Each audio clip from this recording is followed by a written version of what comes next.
Anna Devin, welcome to Beyond Stage Fright. You're considered one of today's brightest young sopranos, and you've established a starry international career since graduating from the Royal Opera House's Jet Parker Young Artist Programme in 2012. In just a few years, you've performed at all the major London concert halls and many in the United States, and sung principal roles in major opera houses in the UK and increasingly overseas. You're also giving your debut at La Scala Milan this season. Your repertoire is very diverse and you're known for your vocal versatility and strong stage presence. What would you say are the particular stresses a singer has to deal with when performing compared to other musicians? I think the overriding and number one thing about being a singer is that you have a voice. And no matter where you go, no matter what you do, unfortunately you have to take that voice with you. Also, if you have, a bad night's sleep or you're not feeling well, it all affects on your voice. So I think that's definitely got to be the number one factor, because that plays into like every single day of your life. You can never guarantee what you're going to get any given morning.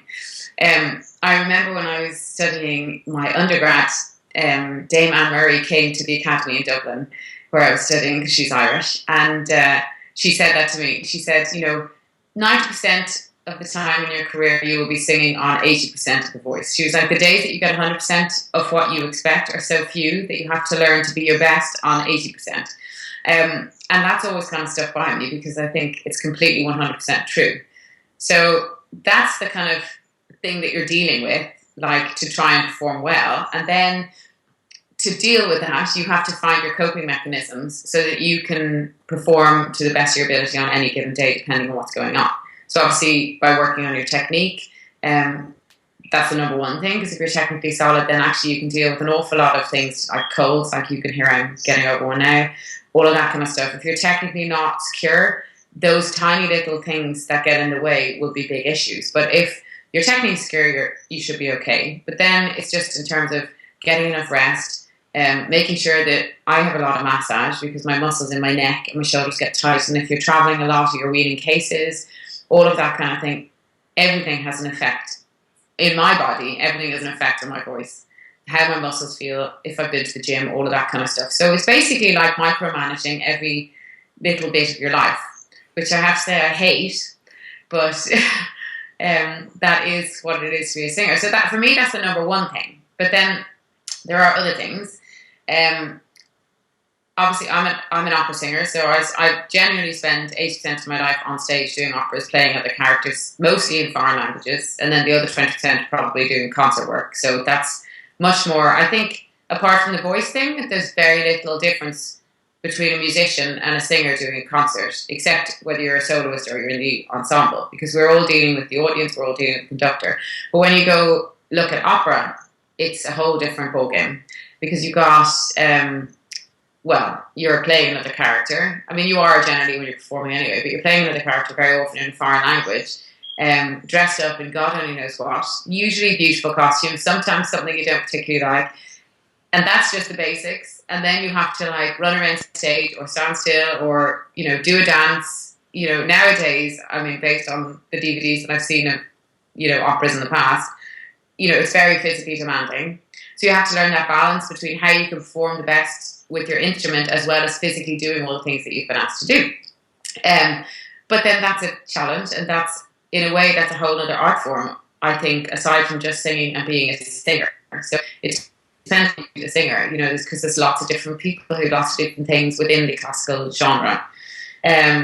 So there's those things. I mean, performing in foreign languages was always something that I had to really work hard at. Like, the music has always been something that came to me naturally. I played the piano, the clarinet, the recorder, all of that kind of thing. So the idea of standing up, learning a piece by heart and playing it on an instrument is fine. But then you add in the text, and I'm dyslexic. So when I first started studying, I found it was like my biggest challenge in terms of deciding whether I want to be an opera singer was actually to do with the language. But now I feel like, I've been doing this long enough and I know how to deal with it. And actually, being dyslexic isn't a challenge on a daily basis in some ways. But I know how to use my brain to get what I need to get. And I've actually, since studying, been told by two language teachers that I am good at languages. The problem is that I've been taught I need to learn them in a different way. So I've now learned how I learn, so I know how I can do it, which has been great, actually. And if only everyone in the world could learn how their brain works the best way possible, then they would get an awful lot more out of themselves, and they mightn't necessarily be as scared of doing a new challenge that they're not naturally good at. So in a way, it's a huge lesson to have learned, and I would never have learned it if I hadn't become an opera singer. So I'm really grateful for that. And the last thing, I think, is the fact that as an opera singer, you have to deal with directors and conductors. So as a musician, you just have to deal with conductors. There's only ever one person in charge. But when there's two people in charge and they're asking you quite often to do very, very different things, I think you very much work as the middle ground. I do anyway, because when I go to do a show, I want to collaborate. I don't want to just come in with my ideas and do my thing. I love working with other people and creating an art form together. So it's really challenging is actually when you've got a conductor that has one idea and a director that has another idea. And they may not be saying, oh no, we won't do your idea, I'll do yours. They just want you to find a way to try and please both of them and get a result. And that's something that musicians don't have to deal with, because they generally just have to deal with one person in charge. And that can be very, very tricky. And if there's, often you have a wonderful team where the conductor and the director, when you're putting together the opera, really collaborate and are like, oh, if this doesn't work. I remember when I did Suor Angelica with Antonio Capano and Richard Jones. It was my first big production in Covent Garden, and I have to say they were amazing, because we were in the rehearsal room for 6 weeks. They were both there every day, which doesn't always happen. I mean, the director's always there. But, Richard would try something and then Tony would be like, oh, but that doesn't work because of blah, blah. Can we try it like this? And then Richard would just go, okay, yeah, let's just do a new thing. And I have to say, in terms of collaboration team, it was amazing, because neither of them ever felt threatened by the other. And if something wasn't working for one, they'd find a way to work with others. Then sometimes you go into a room and literally the conductor doesn't really turn up, and then turns up and just bangs at you about what you need to do musically when you're really challenged on stage. And then sometimes you get something in between where they get on kind of okay, and you basically have to find a way. So you're like being, I can't think of the word. I want to say delegate, but I don't think that's right, is it? Anyway, yeah, you're like the go-between. And then you have to get on stage and do a really fantastic performance. And at that point, you need to be number one, and you need to be there with the audience and the conductor, and that's all that matters. So it's very challenging, and there's an awful lot of different bits of information coming from an awful lot of directions, and I have to say that's what I love about it. So do you yourself suffer from any form of performance nerves? I don't have massive performance nerves, thank God. I definitely get nervous, and I think probably for me it's more a slight low level of anxiety rather than necessarily full-blown nerves. Now I do get them sometimes, and when you get them, it's quite disconcerting, but you know that they're there for a reason, usually, because the situation might be out of the normal. It could be a really, really exciting opportunity that you want to do really, really well for, and that if you do a good job, it'll boost your career.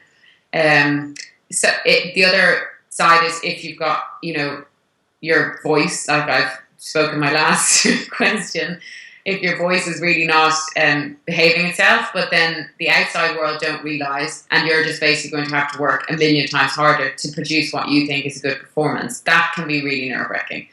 In some ways, it's better when you're really, really ill, because then everyone understands and they can hear it.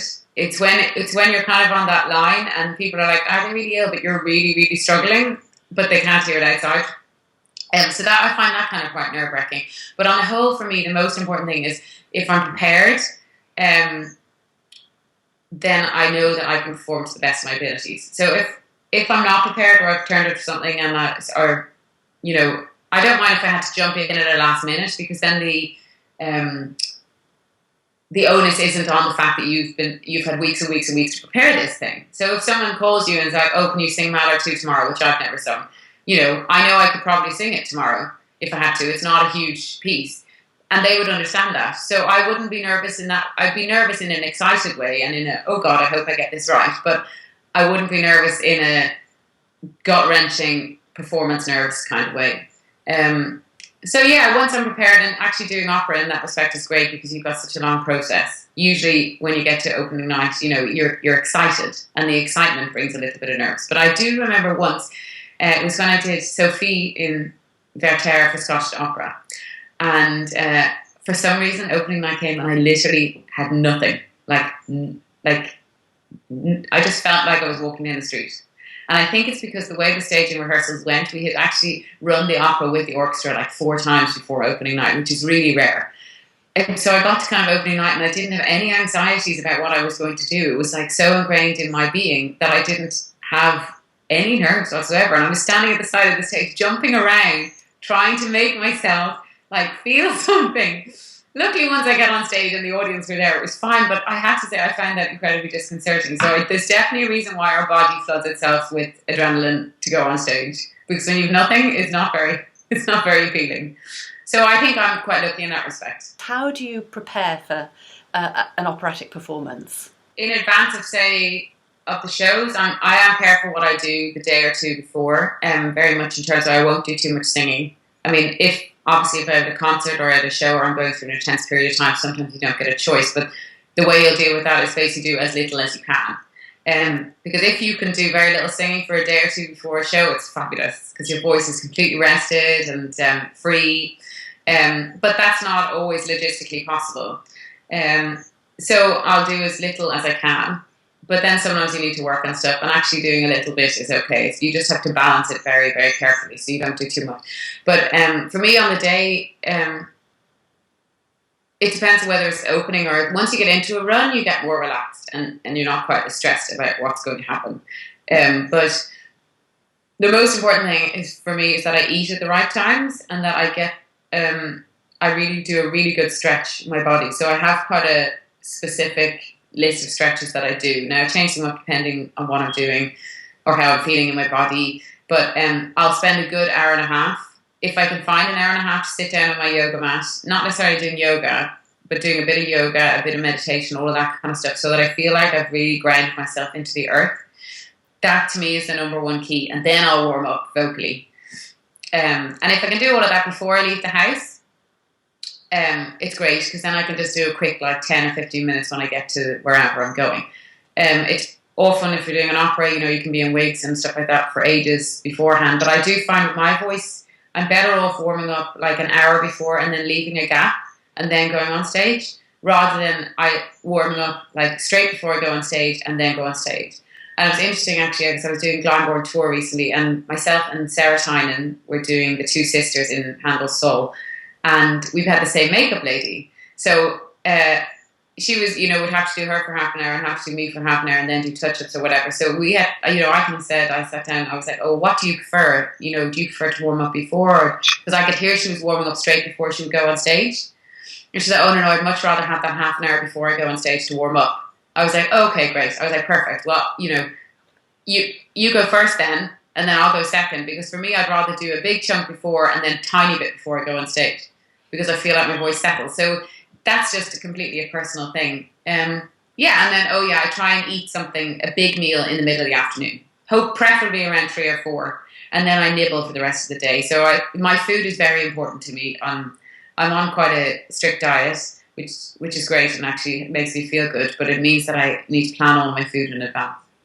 The other thing that I like to do very much on a day of a show is bake cakes and bring them in for people because I find that takes my mind off things.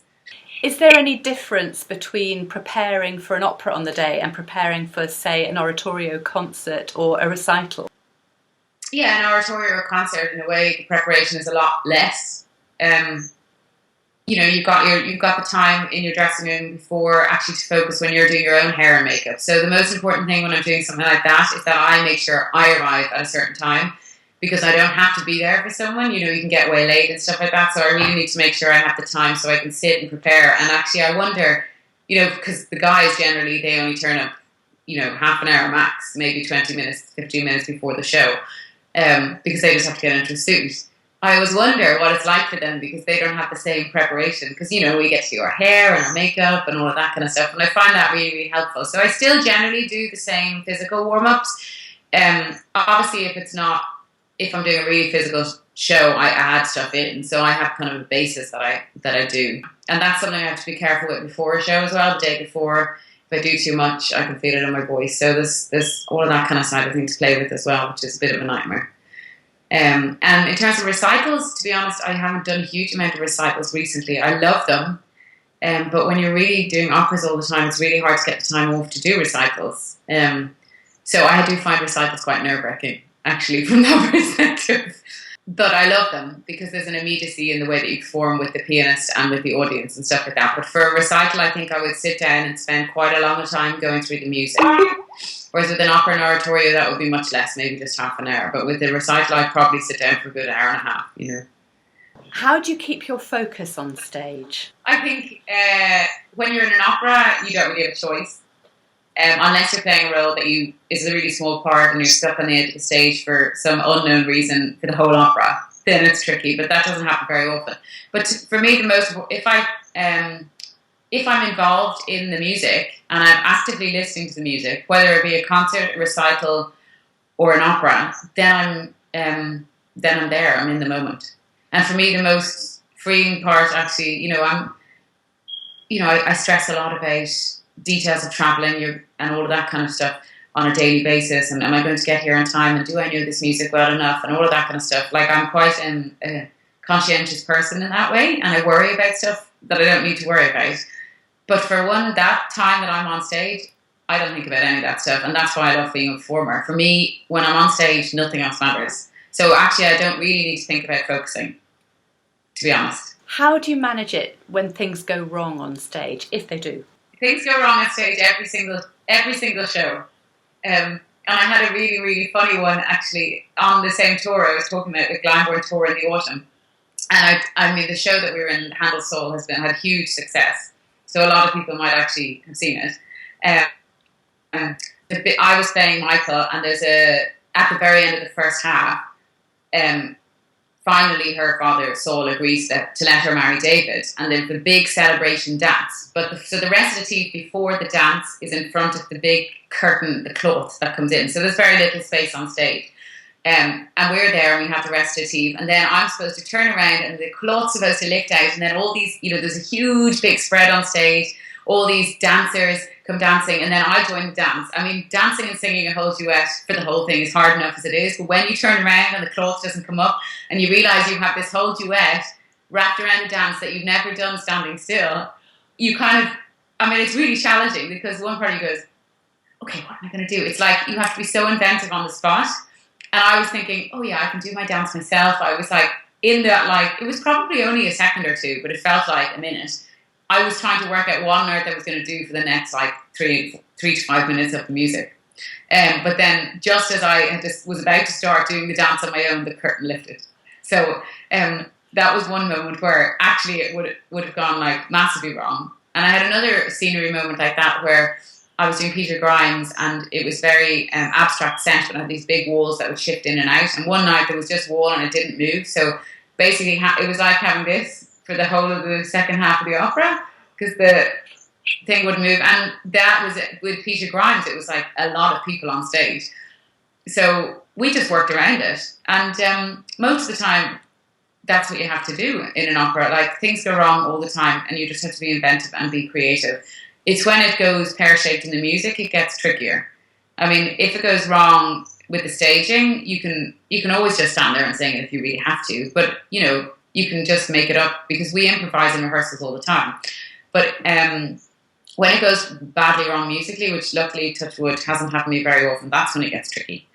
Then you're praying that your conductor knows what they're doing, and that they have the, cop on to kind of, do this, stop or, go or whatever. I don't know how they manage that, and I would not want to be a conductor. But most of the time, I have to say, between the conductor and the orchestra, amazingly, the leader will take the lead on something if they realise. And I never know how a body of between 50 and 100 people can understand that something's changed, but they can.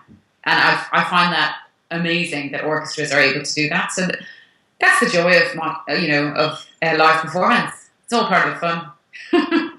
What about the recording studio for nerves and stress? Well, I've only actually done to studio recording. So I am a baby when it comes to recording, I think, really. But I learned a lot in those 2 recordings that I've done. So I've done some live broadcasts, and I've done live opera recordings. But in that case, they are nerve-wracking because you're on stage worrying about this, that, and the other, and then you're still in the back always thinking, like, if you have one note that's not perfect in your head, you're like, oh, I must remember that note so I can tell the recording producer that they're not to use that addition. I mean, most of the time we don't, and we're often very hypercritical. So that can be a little bit stressful because you're not then necessarily in the moment the same amount that you would. But in the recording studio, I've just done 2 Mozart operas, and I really didn't kind of know what to expect, because I have to say, for me, I get an awful lot of my presence and energy on stage from the audience. And the thing I love so much about being a performer is having these people I can share the story with. So I find that quite tricky. But then when I went in to record these Mozart operas, I was like, oh, but sure, I have the whole orchestra, So I think would need to find a way of recording with just piano, because I have done some of that, for like demo CDs for Opera House and stuff like that, and they never ever turn out the way I want them to turn out. But that's also because you're not in a professional setting, and you have to really trust the producer. And the guy that we worked with on this was great, and I always knew he was sat in the box listening to me, so I had someone to perform to. So yeah, I have a lot to learn about it, but I really like to do some more, because it's a whole other challenge, and also you have to use your voice, you have to work out how to use the microphone and stuff like that, which is, he just says, focus on the microphone, but that's quite hard when you're used as an opera singer to thinking like this. Like, I mean, you focus your voice, but I always think of expanse and like drawing in the whole people. So then when someone says you have to do the complete opposite, it's quite tricky, actually. And what does it feel like when everything's going really well for you on stage? Oh, heaven, like I said to you before, it just feels like being free from everything. And like when there's like moments, where if you're lucky enough to get like a bit of silence, and literally there's not a penny dropping in the audience, and you can feel that the audience are barely breathing. I mean, you cannot explain how that feels unless you do it, I don't think. And it's a real privilege, and I'm really, really lucky. I feel like I'm lucky to be able to do that, and honoured that all those people want to come and listen to me. So yeah, it's very humbling, actually, but incredibly exhilarating. And if we didn't have that, there's no way it would be worth doing this job, because there's far too many other sacrifices that you make. So I think that we deserve those little treasures. Anna Devin, thank you very much. I've really enjoyed talking with you. Thanks a million.